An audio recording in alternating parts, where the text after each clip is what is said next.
Greetings, citizens. Hey you beautiful, creepy little human being you. Welcome to my channel and welcome to today's Morbid makeup video. I'm so happy we can meet like this. I'm so happy that somehow in all this mess, you and I were able to find each other on this beautiful little earthly rotation. My name is Brittany or BRATTERSTEIN, whichever you prefer, and today we're going to be discussing the murder of a woman named Tara Grant. A woman who was murdered, dismembered, and then disrespected by her own husband. But before we get started, if you have not yet had the pleasure, please make sure to join the Brat Pack by subscribing and ringing that bell. I put out a new Morbid makeup video every single week, and I would love it if you would come and hang out with me and all my friends and join us. Join the Brat Pack, become one of us, one of us, one of us. So now that we're done with that pesky but totally necessary self-promotion, the story. So it was actually my husband who suggested, with Valentine's Day right around the corner, this coming up weekend, I do a video based on a case that happened on or around Valentine's Day. So I started looking, and there are quite a few, actually, which makes sense with romance tensions. People are intense. And on the list of all these different cases, I came upon the murder of Tara Grant, and I became just totally engrossed in the murder, the aftermath, and just her story in general.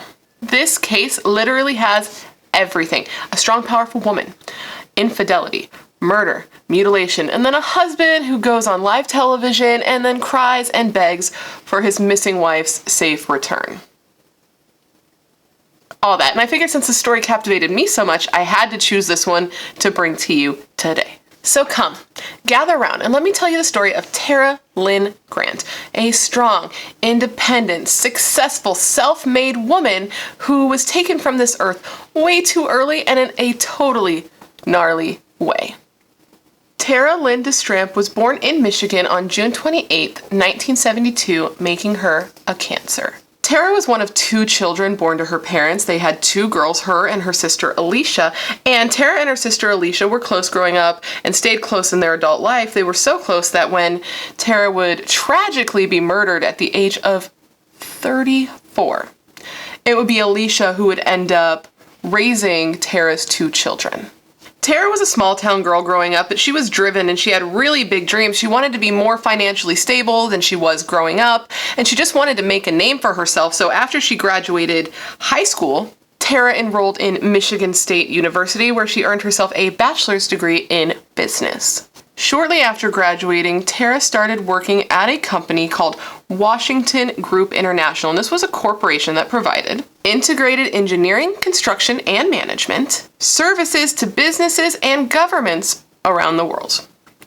So whatever that is. This company ended up being bought by another company that was called URS Corporation, and it seems like from what I read online that these two companies did much of the same, as URS Corporation is described as an engineering, design, and construction firm that also deals with US government contracts. So it was a good job. And though the home base was in San Francisco, they had offices all over the world, which provided Tara, as she moved up in the company, with opportunities to go to their offices everywhere. She was able to become a cosmopolitan, which is something that most people are not able to do in their lives. I mean, most people, I believe, don't get the opportunity to travel. It is a luxury to go to different places and see how other people live in different parts of the world, and Tara got to do that. She was very successful.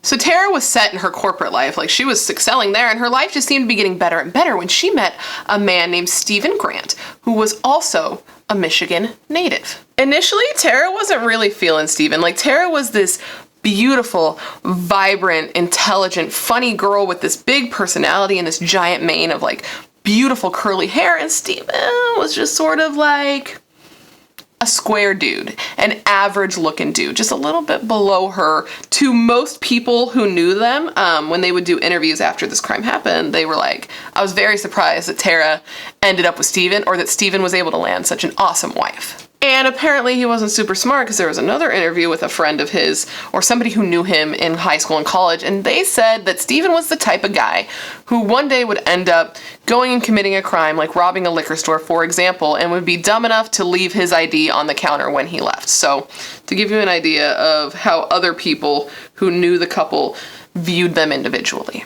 Apparently, as Steven got older, though, he didn't immediately get interested in crime, and instead he was actually really interested in politics, and at the time he met Tara, he was working for a local politician in Michigan. Steven would ask Tara out over and over, and every time she said no, she was like, I sort of have like a boyfriend right now, and he was like, BFD, you know, engaged ain't married, and he continued to push her and ask her out. He would not take no for an answer because he was so infatuated with Tara. A couple of months after Tara and Steven met, Steven sort of got like a little break in his endless attempts to court Tara when Tara's grandmother unfortunately passed away. So Tara was like, I gotta go fly back home to be at my grandmother's funeral. And Steven was like, well, I am going to drive down there and surprise her and be with her in this difficult time. So he did just that. He made the 6-hour drive to where Tara was so that he could be with her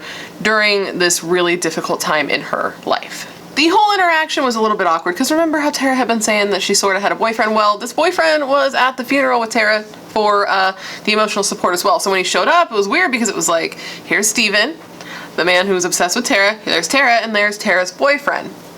But Steven stuck it out the best that he could, hung around, even had dinner with Tara and her family, and this situation ended up being a big turning point for Steven and Tara because shortly after this, the two of them declared their love for each other. After a few months of dating, the two moved in together, things were going really well, and shortly after moving in together, Steven actually proposed to Tara on the steps in front of the Detroit Institute of Arts because of how much Tara loved art. To me, it sounds like, at least at one point, Steven wasn't a total sack of crap, you know? Like, he seems like a pretty attentive boyfriend, a decent partner, someone who cared about what Tara was interested in and, like, really pursued her. He wanted to be with her, so it's what he goes on to do, especially since at one point he really liked her, but, you know, people suck. But anyway. The two married in 1996 and eventually had 2 children together. First, a baby girl who they named Lindsay, who was born in the year 2000, and then a baby boy that the couple named Ian when he was born 2 years later in 2002. So by 2007, where our story takes place, the family, the Grants, were doing really well for themselves financially. They had a beautiful house in Michigan. They had fancy cars, and their kids were even in private school. This success was due almost entirely to Tara's success in business. Tara was the one who had the job that was making all the money. Tara was the breadwinner, and Steven was a self-proclaimed Mr. Mom, taking care of the kids solely while Tara was away on business. Initially, Steven had worked in politics for the Democratic Party, as I mentioned to you before, but he was finding that there weren't many of these jobs available, so Steven took part-time work at a shop his father owned. It was like a tool and metalworks shop, and he worked there part-time when he was not taking care of the family's 2 children. Steven had trouble dealing with his wife's success. He was envious, I believe, because she was so successful and he couldn't find work in his field, and because the more Tara grew in the company, the less she was home. She was often away on business trips, and Steven found himself taking on the bulk of the parental responsibility. It was difficult for Steven to cope with, particularly in the last 4 years of Tara's life, where she was gone away on business 5 days a week in Puerto Rico most recently, and was only home on the weekends to spend time with him and their children. So in 2007, where our story takes place, the children are now 4 and 6, and since Tara was gone almost all the time and Steven was alone raising them and apparently didn't find that he could do it exclusively, the family hired a German au pair, a 18-year-old girl named Verena who lived in the home. She was like a stay there, live-in au pair. Though the couple seemed happy on the outside, most people who knew them reported that they didn't really have a lot of issues. Steven was maybe a little controlling, but they seemed fine. And to the outside world, they seemed like a happy couple. Behind closed doors, there is a deep resentment building between Steven and his wife. There was a constant power struggle over who was the head of the house, who was the boss, if you will.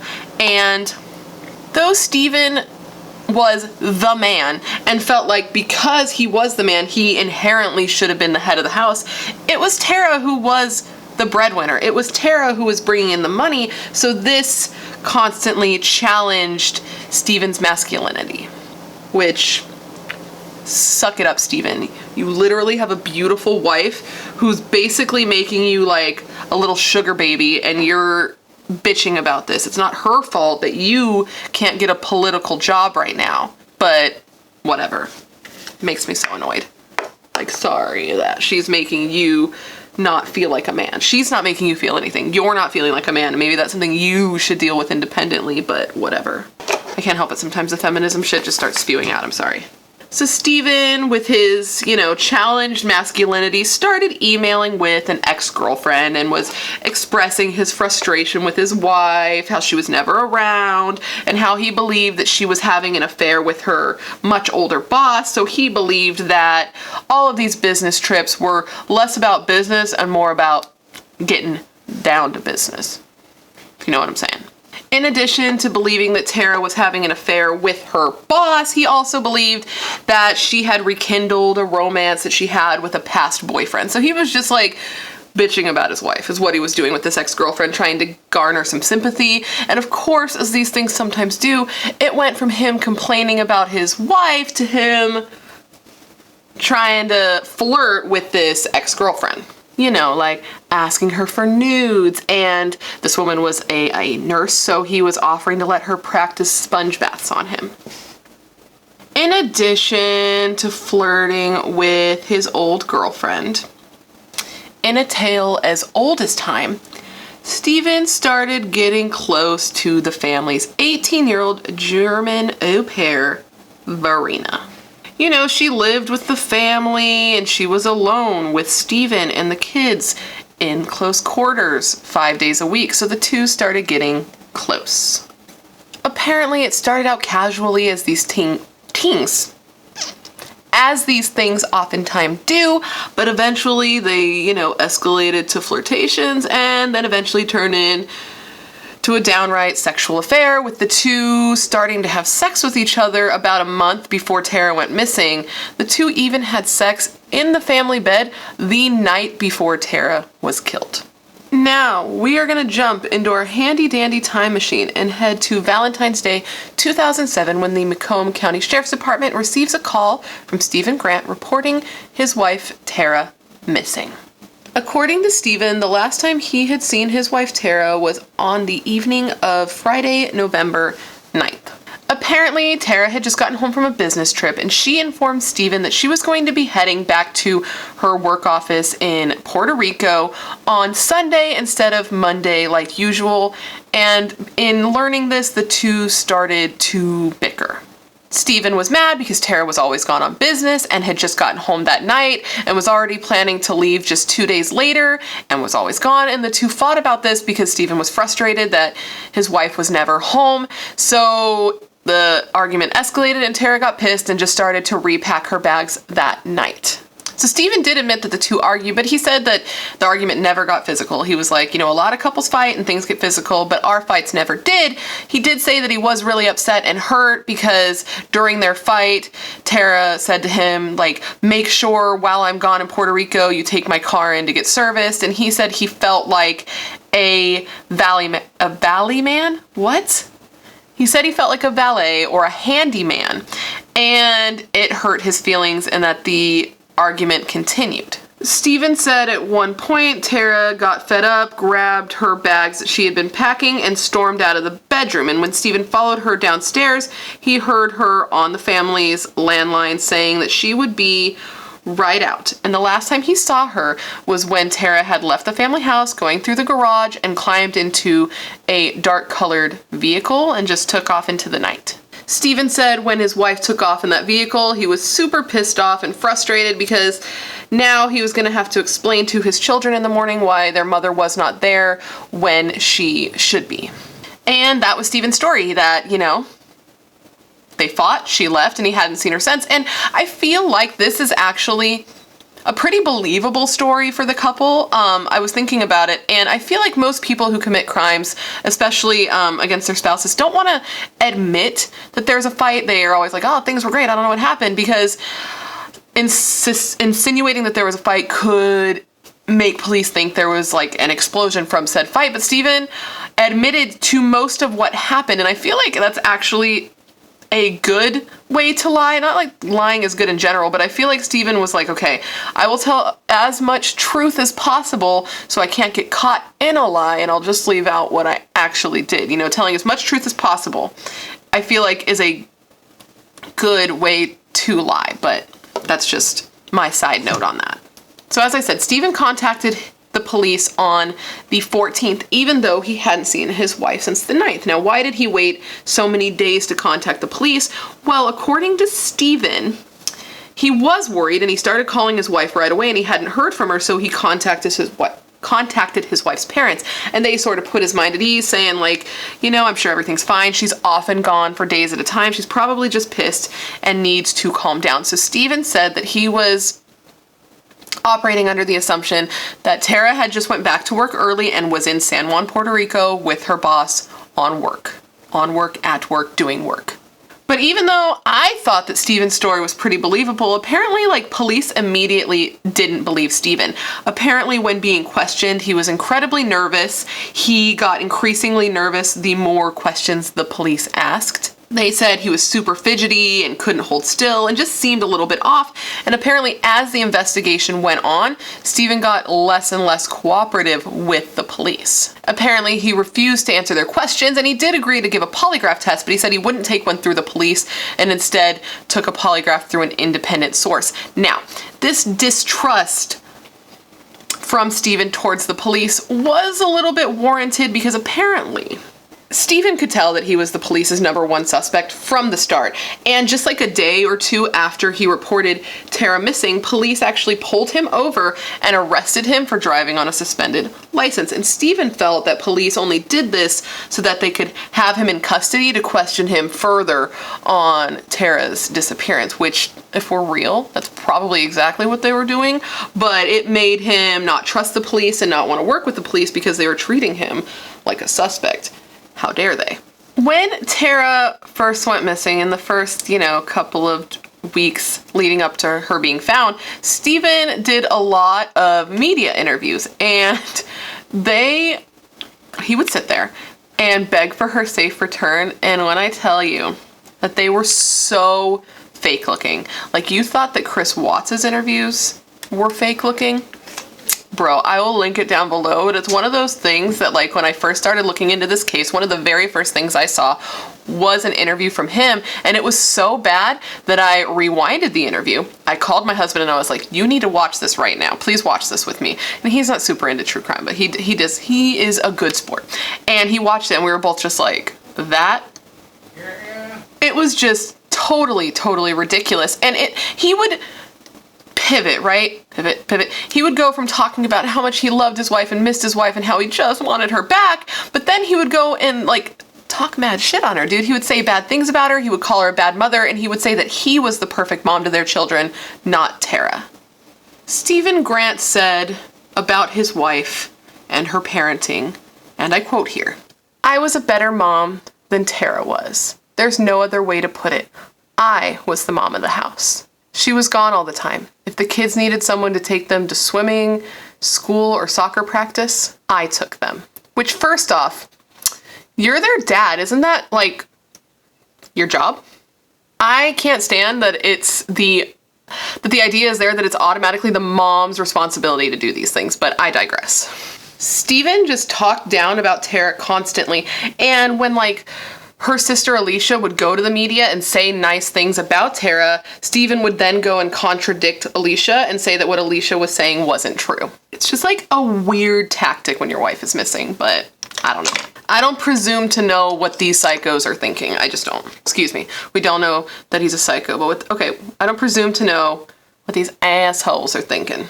Alicia would like go on to say like, oh, Tara was a great mom. She would do everything she could to come home and be with her kids. And Steven would just go on and be like, that's not true. She was never here. I never once knew of her to try to come home and see the kids. Like, what an asshole. So police, while all this is happening, while all these media things are happening, police are working really hard to try to find Tara. They looked into Steven's story and they looked into the idea that she had gone back to Puerto Rico, and they found that this was not true.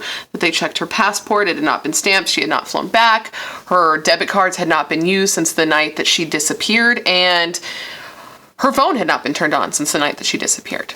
Police were working so hard to find her that they held daily press conferences every day until her body was inevitably found. Police are really looking at Steven, and he's looking guilty to them. They even put him under surveillance, and I think, like, Steven knew that he was their suspect, and he went on to go out and say, like, he understood why police suspected him so hard, because when it first came out in the media that Laci Peterson was missing, he saw it and he thought immediately, like, oh yeah, for sure her husband did it, but he said that now that he was on the other side of it, he could see that that wasn't always the case, and things weren't always as they seemed. Like, give him a break, dude. Just because his wife is missing doesn't mean that he killed her. So, police get a big break in the case when a woman is walking through Stony Creek Metro Park, which is really close to the Grant household, and she finds something intense. She found a plastic bag shoved into a tree. And inside this bag, there was gloves, there was metal shavings, and there was blood that was later identified as belonging to Tara Grant. So now police are like, okay, we're not looking for a missing person, we're looking for a body. So with that bag being found in the park, the police decide that they're gonna do some large-scale searches of that park to find any more evidence and to hopefully find Tara herself. At the same time that all of this is happening, investigators have just gotten a search warrant signed by a judge to search the Grant household. So in the evening hours of March 2nd, 2007, 3 weeks after Tara Lynn Grant went missing, police show up at the Grant home with this search warrant ready to search the house. Steven let the police in with absolutely no issue and was like, yeah, sure, come on in and search. But like, while you do that, do you mind if I go walk my dog? And police were like, yeah, dude, they agreed, because at this time, they had no evidence against him and he was free to come and go as he pleased. And you know what he did? He went. He went. Steven took off. He left the house with his dog and he went over to a friend's house and was like, I need to borrow your truck. Didn't tell him why. And he just went and he went and he went. And soon police would know why he took off so quickly. While police are searching the Grant family home, they start looking around in the garage and they notice a tote that's sitting next to a little wagon filled with the children's toys, and they think to themselves that this tote looks a little bit out of place. When the police officer pulled out the tote and opened it up, they found that it was filled with plastic. So the cop was like, okay, what's this? And he sort of like poked around at it. And the officer said that when it was poked, there was a little bit of give. When police opened this bag, they found the mutilated, decomposing torso of Tara Lynn Grant from neck to upper thighs. Steven had killed his wife, had cut up her body, and had her torso stored in a tote in the family garage next to a freaking wagon filled with his kids' toys. All hope now for Tara's safe return, all the hope of her family, her friends, for her kids was now shattered because police knew without even a little bit of a doubt that she was dead and that her killer, the man responsible, her husband, Steven, was in the wind.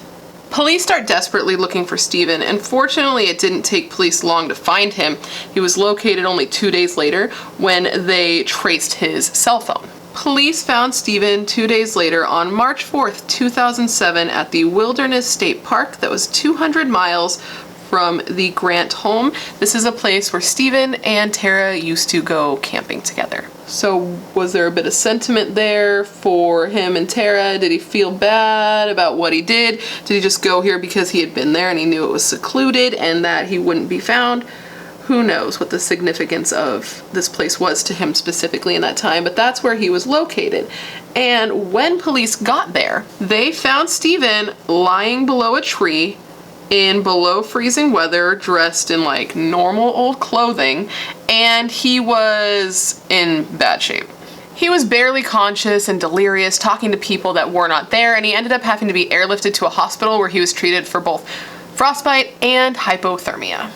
So he had just gone there and laid under a tree hoping, I guess, to freeze to death. I really don't know what his plan was there. But suicide did seem like it was a likely reason there, because apparently while Steven was on the run from the police, he put in 2 phone calls to his attorney that truly made his attorney believe that he was going to kill himself. In addition to the 2 desperate phone calls he made to his attorney, he also called some family members, wrote some goodbye letters to his children, and brought with him on his journey an array of things that one might use to end their own life, such as pills, alcohol, and a razor blade. And in addition to these 3 things, he also bought and brought with him a toy gun. And it is theorized that Steven had in his mind that if police did find him, what he would do is get out and point this toy gun at the police officers in hopes that he would be able to commit suicide by police. Once conscious, Steven was arrested and he gave a full confession to the police while in the hospital. Now we're going to discuss what Steven told the police actually happened that night on November 9th, 2007. Apparently, like Steven said, the 2 had gotten an argument the night of November 9th, 2007. It seems like I suggested before, he told as much of the truth as possible while leaving out specific details. So some of what he said in his initial story was true. Apparently, she had just gotten home from her business trip and she was unpacking her suitcase when the 2 were like talking. Steven was getting ready for bed, she was unpacking, and she said to him that she was going to be leaving a day early to head back to Puerto Rico, and this is what started the fight, just like he said before. During the fight, Steven accused Tara of sleeping with her boss and was saying like, you only want to go back early so you can keep your boss, and the fight escalated to the point that Tara slapped him across the face. At this point, Steven hit her back hard enough that he knocked her on the floor and she slammed her head into the ground. It was after this that Tara was like, you know what? I'm done. I'm done with this. I'm done with you. We're getting a divorce. I'm taking the kids and you will have nothing. You will be penniless because I am the one who makes the money. It was at this point that Steven said that he snapped. He climbed on top of her and he started to manually strangle her. She fought him back and she looked into his eyes, so he took a t-shirt and he put it over her face as he strangled the life out of his wife of the past 10 years. Once he was done strangling her and he realized that she was dead, he started to panic because his 2 children were sleeping just in their bedroom right next door. So he was like, okay, I gotta do something. And he realized that Tara was too heavy for him to move. So he took one of his belts, he wrapped it around her neck, and he drug her by a belt around her neck down the stairs and into the garage, where he then went to put her in the back of her own vehicle. And during this, he said that at one point he dropped her and it sounded like a watermelon hitting the concrete. He finally got her into the trunk of her own car and then proceeded to call her over and over to cover his tracks, saying like, where are you? I deserve an answer. Like trying to put in motion the story that he would later tell police, all the while knowing that she was dead in her own trunk. The following day, Steven says he took her to his father's tool shop where he put her body on a bunch of tarps and proceeded to dismember her at her joints. He says that he vomited several times during this process. Steven said that he then took his body's wife to Stony Creek Metro Park, a place where he often went with his family, where his children often played. He put his wife's body that was in the tote on his children's sled because it was snowing, and he started to pull her through the park. Okay. At one point, the sled was on a hill and it started to slide away from him. So this guy is like running through the park, chasing a sled that's holding a tote containing his wife's body. And apparently when it hit the bottom, it fell over and she spilled out. He panicked. He refilled the tote and pulled it farther into the woods and found a heavily wooded, dense area. He then took out his wife's various body parts and buried them in shallow graves. He says that he rushed this and that he didn't do a very good job and just hoped that animal life would take care of his evidence for him. But his plans changed, however, when that woman found the bag stuffed inside the tree in the park, and he was like, oh crap. When he realized that the police were going to do large-scale searches of the park, he went back to the park, okay? He retrieved most of his wife's body, he put it back in the tote, and then he took the tote over to his dad's tool shop again. Apparently he left his wife's body in his dad's tool shop for at least one day, which is just like so gross. Can you imagine? Were people there? Was the shop open and like there were customers in there? That's so, ugh, I can't even imagine. But apparently he then went back and retrieved the body because he was worried it was going to start to smell and then his dad would notice or somebody would notice. So he then went and retrieved the tote, brought it back to his family garage and nestled it in next to a wagon containing his kids' toys. And apparently he brought the body back to the house just the day before the search. So if he had waited like one more day, they wouldn't have found her body in his garage, which is just wild. He moved her around so much, like, ugh. So Steven was arrested for murdering and dismembering his wife, Tara. The case went to trial 9 months after Tara's murder, and after 3 weeks of testimony, Steven was found guilty of second-degree murder of his wife, Tara Lynn Grant. The prosecution, of course, was going for a first-degree murder charge, but the jury could not unanimously agree that this crime was premeditated. And in order for somebody to be convicted of first-degree murder, they have to have premeditated their crime prior to doing it. Like acts of passion, crimes like that are second-degree murders because you didn't sit and plan it, you just snapped, which honestly, if I was on that jury, I'm pretty sure I couldn't believe it was first-degree murder either. I know in these cases we want them to have like the harshest punishment possible, especially for like a dick that kills his wife and cuts her up and throws her away like trash. I get it. But with our law, first-degree murder has to include premeditation, and I don't believe that he did plan to kill her. I think he did snap. I do, unfortunately. Or at least I don't think there's evidence to prove that he planned it. Shortly thereafter, in February of 2008, Steven Grant was sentenced to 50 to 80 years for the murder of his wife and an additional 6 to 10 years for the mutilation of her body after the fact, and these sentences were to be run concurrently. Now, and what that means, if you're unfamiliar, is there's 2 ways these sentences could go. They could go consecutively, which means the sentences would be served one after the other, or they could be run concurrently, like in Steven's case, which essentially means they're run at the same time. So what it means is, while Steven is in jail for the 50 to 80 years for murdering his wife, the first 6 to 10 years that he's there, he's also serving his time for the mutilation. So it's not like say he does 50 years and for whatever reason gets paroled, then immediately starts the 6 to 10. No, they're run at the same time, which in Steven's case doesn't really matter. Sometimes this matters, but in Steven's case it doesn't really matter because 50 to 80 years at his age, that is like all of his life. The earliest he could even be up for parole is 2057, so it's all of his life. Apparently at the trial, Steven showed no real emotions, not when they talked about the condition of his wife's body or what happened to her, and not when he was sentenced. The prosecution called Steven evil personified, and the judge referred to his crimes as demonic, manipulative, barbaric, and dishonest. Steven, of course, as they always do, tried to appeal, but his appeals were denied. He also said he also tried to claim that his confession was improperly obtained because at the time that he confessed to his crimes, he was in the hospital suffering from hypothermia and exposure, and that it was impossible for him to get a fair trial due to the media exposure prior to his hearing, which, I mean, a lot of that media exposure was you choosing to go and do those interviews, but okay. In 2015, the judge denied his application to obtain a writ for habeas corpus, and essentially what this is and what he was trying to do. He was essentially trying to say that his imprisonment was unlawful. That's what a writ of habeas corpus is. It's saying that, like, you being detained is unlawful. So he wanted to be brought to the court to prove or disprove whether or not his being in jail was a lawful imprisonment, but the judge was like, nah dog, it's cool, it's lawful, you're in, that's it, and he denied it. The effects of Steven's crimes trickled into other people's lives as well, and in June of 2008, shortly after Steven was sentenced, his father, William Allen Grant, who went by Al, the man who owned the tool shop where Steven went and dismembered his wife's body, well, this man took his own life. he shot himself, and his friends, people who knew him, said that he never recovered from what his son had done.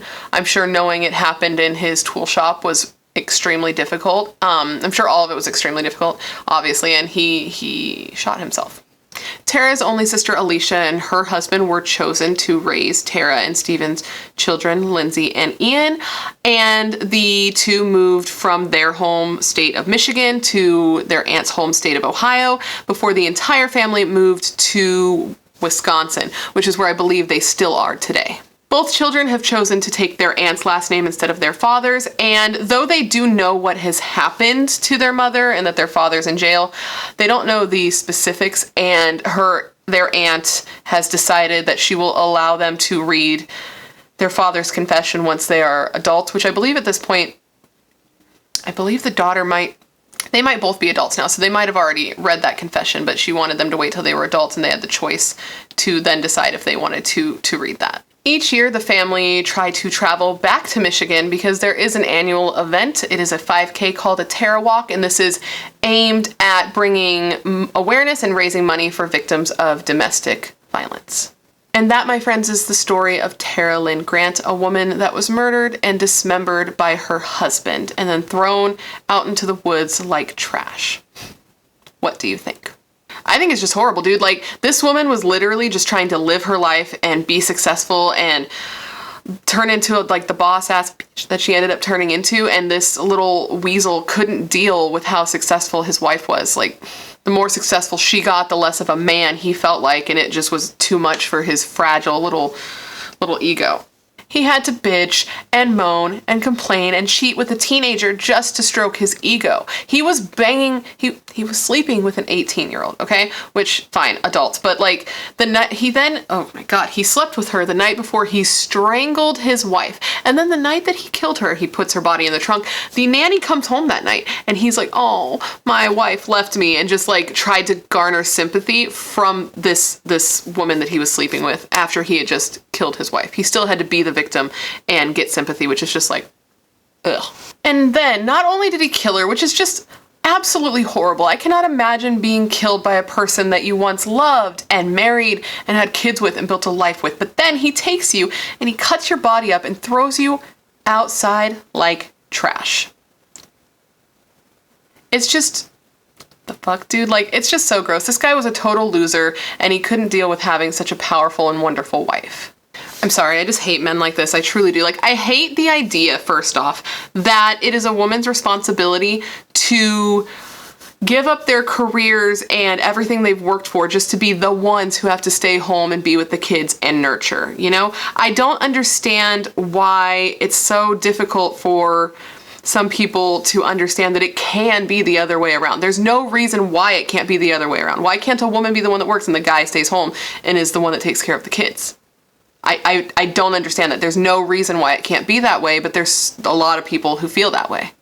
And then women just get that, you know, like, there's gonna be people who hear her story and think, well, she should have been home with the kids. But so she's either, her options then are to give up everything she's worked for, okay, to stay home with the kids, which is just so sad, or to try to maintain her job, not do as well at it, and struggle to be there. So she's half in, half out in each of the things that she wants. It's just, I don't know, it bothers me. Tara Grant was killing it in her career, dude. She was doing so well. She was everything that she had worked for her whole life, all of her schooling, all of the work. And it's not easy for a woman to make it in a corporate job. It's, you know, I'm not gonna go there, but she worked so hard for this. Like, this is what she worked for. And this dude couldn't just be like happy and accept that.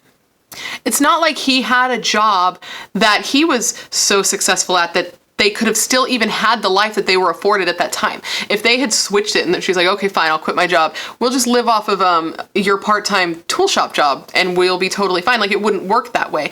Instead of being happy and grateful that he had such a badass, successful wife, he got hateful and angry and resentful and then killed her. And that's just so sad, dude. And then those poor kids, 6 and 4, they lose their mother and father all in one fell swoop.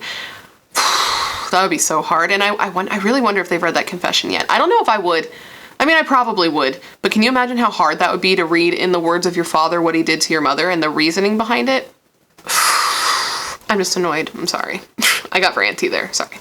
But anyways, guys, that completes this video. I hope that it was informative and educational and made sense and gave you everything that you would want when looking into this case, all of the details. And of course, I hope that you enjoyed it, as always. And you know, happy Valentine's Day, I guess.